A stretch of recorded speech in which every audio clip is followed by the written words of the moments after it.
बिस्मिल्लाहिर्रहमानिर्रहीम। अस्सलाम वालेकुम दोस्तों, आज एक नई छोटी सी वीडियो के साथ आपकी खिदमत में दोबारा हाज़िर हूँ। ये है कि आपने स्वीडन का वीज़ा अप्लाई करना है। अगर आप ईयू सेटलमेंट बेस पे यूके में रह रहे हैं और आपने स्वीडन का वीज़ा अप्लाई करना है तो कैसे करना है। छोटा सा काम है, दो सिंपल से स्टेप हैं। पहले आपने फार्म फिल करना है डाउनलोड करके, और उसके बाद आपने अपॉइंटमेंट लेनी है। वहाँ चले जाना है, अपने फार्म पे की और अपॉइंटमेंट वाला टाइम वाला पेपर प्रिंट करके ले जाना है और साथ में डॉक्यूमेंट ले जाने हैं। उनकी फ़ीस है 22 या 22.5 पाउंड फ़ीस है उनकी। वीज़ा फ्री है।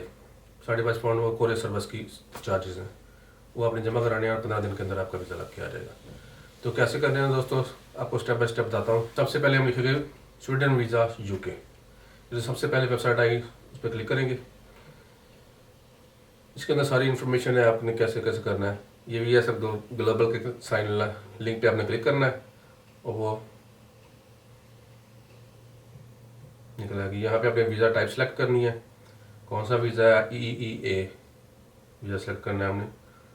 इसके साथ ही नीचे सारी रिक्वायरमेंट आ जाएगी, visa fees, document required, photo specification, process time and download form.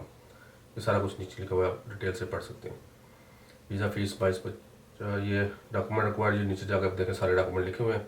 यहाँ से देख के अपने डॉक्यूमेंट कर लें। उसके बाद फोटो स्पेसिफिकेशन है, 2 फोटो से साथ लेके जानी है। उसके बाद ये प्रोसेस टाइम कितना लगेगा और ये डाउनलोड फॉर्म। यहाँ से अपना फॉर्म डाउनलोड करना है, यहाँ लिखा हुआ है वीज़ा एप्लीकेशन फॉर्म PDF। इसको आप कंप्यूटर पे कर सकते हैं फिल तो ठीक है, वरना आप प्रिंट करके हाथ से भी फिल कर सकते हैं। ज़रूरी नहीं कि आपने कंप्यूटर से करना है। ये जिसमें आपको शो करने के लिए कंप्यूटर पे दिखा रहा हूँ। ये डाउनलोड कर लिया।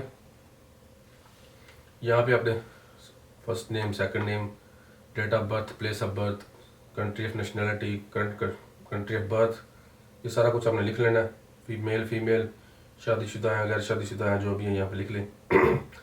ये जो बच्चे माइनर हैं, जो 12 साल से छोटे बच्चे हैं, उनके लिए है, वरना खाली छोड़ देना। अगर कोई है तो उसके लिए करना, वरना खाली छोड़ देना। आपके पास पासपोर्ट कौन सा, ordinary passport, normal passport, ordinary passport ही होता है। उसके बाद उसका नंबर लिखना है, इशू डेट, एक्सपायर डेट, कहाँ से है वो लिखना है। अब यहाँ पे लिखना है EU मेंबर, जिसकी बेस पे आपने सेटलमेंट स्टेटस लिया हुआ यूके में, उसका डेटा लिखना है सारा, नाम, उसकी डेट ऑफ बर्थ, उसकी नेशनैलिटी, उसका पासपोर्ट नंबर, आपसे रिलेशन क्या है, सन इन लॉ जो भी है, आपको वहाँ सेलेक्ट कर लें। उसका एड्रेस लिखना है, इस लाइन में अपने पूरा एड्रेस लिखना है, ईमेल एड्रेस भी इसी लाइन में लिखना है। ये घबराना नहीं है, ये लाइन जो आप लिखते रहेंगे ये छोटी होती जाएगी, ठीक है। सारा टेलीफोन नंबर लिखना है। आपके पास यूके की जो रेजिडेंसी है यहाँ पे यस करना है, BRC, वहाँ उसका BRC का नंबर लिखना है, उसकी एक्सपायर डेट लिख देनी है। आप काम करते हैं नहीं करते हैं, अनएम्प्लॉय यहाँ लिखते हैं। अगर करते हैं तो एम्प्लॉय लिख के उसकी डिटेल दे दें, अगर नहीं करते तो अनएम्प्लॉय लिखते हैं। पर्पस ऑफ जर्नी, ये हो गया विजिटिंग फैमिली मेम्बर और फ्रेंड, राइट, विजिटिंग माई सन। उसके बाद आपने आपकी डेस्टिनेशन क्या है, स्वीडन। आप यहाँ पे दोनों स्वीडन स्वीडन करने हैं, दूसरी किसी और कंट्री का नाम नहीं लिखना। मल्टीपल एंट्री, कौन सी डेट को 2 डेट दे दें, किस डेट को जा रहे हैं, किस डेट को आ रहे हैं, जस्ट रिक्वायरमेंट है। अगर आपने पहले कभी वीज़ा अप्लाई किया और फिंगर दिए हुए तो यस कर देना है। मैंने दिए हुए यहाँ यस करूँगा, अगर दिए हुए तो यस जरूर करना है, वरना झूठ नहीं बोलना। अगर आपके पास उसका रेफरेंस नंबर है वीज़ा का तो लिख दें, वरना खाली छोड़ दें, कोई बात नहीं। अगर आपको डेट पता है तो वो भी लिख दें, वरना खाली छोड़ दें। उसके बाद ये 30 नंबर है, यहाँ जिसके पास आप जा रहे हैं उसका नाम और ईमेल एड्रेस। अगर आप किसी होटल में जा रहे हैं तो होटल का नाम और ईमेल एड्रेस वगैरह लिख देना है और टेलीफोन नंबर लिख देना है। पर्पस ऑफ बाय स्पॉन्सर, ये उसका बेटा सब पे कर रहा है तो उसके लिखेंगे fund pay all expense covered by during to the stay. उसका बेटा ही करेगा अप्लाई, सारे फिर करेगा। इसके बाद ये फॉर्म आपके कंप्लीट हो गए हैं। इसके एंड पे जाके अपने डेट लिखनी है और साइन कर देना है, दैट्स इट। इसके बाद दोस्तों टाइम लेना है, यहाँ पे लिखना है VFS ग्लोबल। दोबारा गूगल में जाकर ये सबसे पहले वेबसाइट आएगी, उसको क्लिक करना है।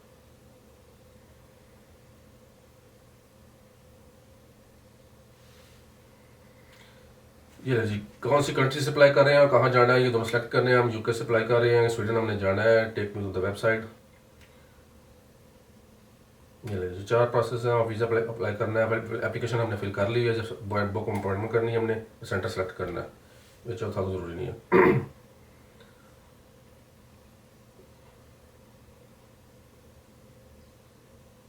बुक हाँ, यहाँ पे आपने अपना अकाउंट बनाना है। अगर आपका पहले अकाउंट है तो लिख लें, वरना नया बना लिया। यहाँ पे उसका नाम, second name, email address, phone number और पासवर्ड में मैं पूरा हिंट दे देता हूँ। इस तरह का पासवर्ड कुछ बना लेना अपने मर्जी का, और जो नीचे वर्ड लिख के सबमिट कर देना और ओके। इसको आप लॉगिन करने से पहले आपने अपनी ईमेल बॉक्स में जाकर चेक करना है, उन्होंने एक ईमेल भेजी है, उसको जाके एक्टिवेट करना है, उसके बाद आके यह लॉगिन करना है, वरना यहाँ पे लॉगिन नहीं होगा। ईमेल बॉक्स में जाएं, वहाँ पे देखें VFS उन्होंने ईमेल भेजी होगी, उसमें एक्टिव लिंक लिखा हुआ है, उसको क्लिक करें और फिर यहाँ पे आकर साइन इन करें। ये तो साथ लिखा हुआ है वो भी वही लिखेंगे, QKHPD, आपका जो भी आया आपने वही लिखना है और कंटिन्यू। ये वेबसाइट थोड़ा टाइम लेती है, हर काम करते वक्त थोड़ा सा टाइम लेती है। शेड्यूल अपॉइंटमेंट, ये हमारा अकाउंट बन गया, तो ये कंट्री से ये खुद ब खुद आ जाएगी यहाँ पे, स्वीडन जो कर्नाटक खुद आ जाएगा। अभी सेंटर सेलेक्ट करना है, यहाँ पे 2 ही सेंटर है, लंदन का या एडनबरा का।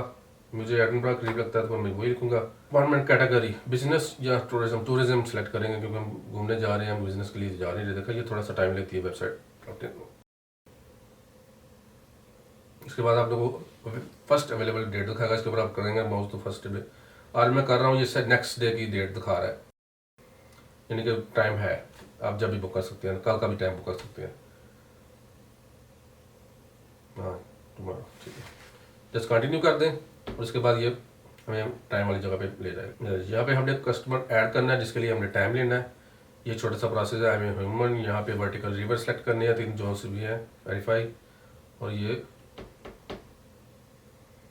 जस्ट वेरिफिकेशन के लिए उसका नाम, जिसका टाइम लेना है, उसका passport number, date of birth, expire date passport की, nationality, first name, second name, gender, mobile number, email address, ये सारा कुछ यहाँ पे लिख देना है। जिसका वीज़ा, जिसने वीज़ा अप्लाई करना है उसका, नेशनैलिटी पाकिस्तान, यहाँ पे उसका फर्स्ट नेम और सेकंड नेम कर देना है, female, mobile number, email address और सबमिट कर देना।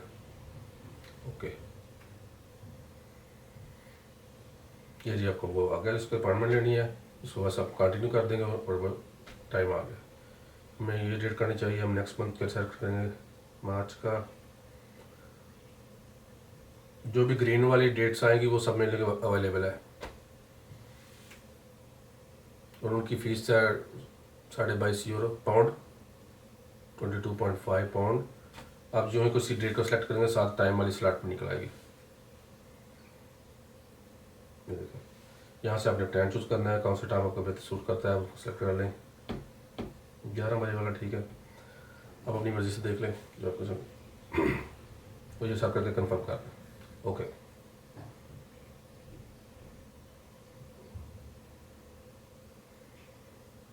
ये कंफर्म हो गया। अपॉइंटमेंट लेटर, यहाँ पे क्लिक करें, आपका अपॉइंटमेंट लेटर डाउनलोड हो जाएगा, और ये इसको प्रिंट या इस करके और क्लोज कर दें, इसको इस करके क्लोज कर दें।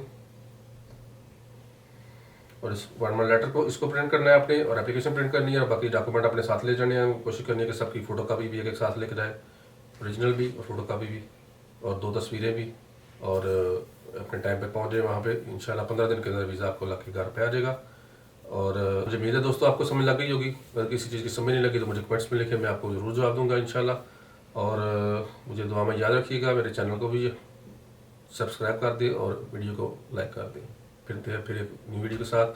अल्लाह हाफिज़।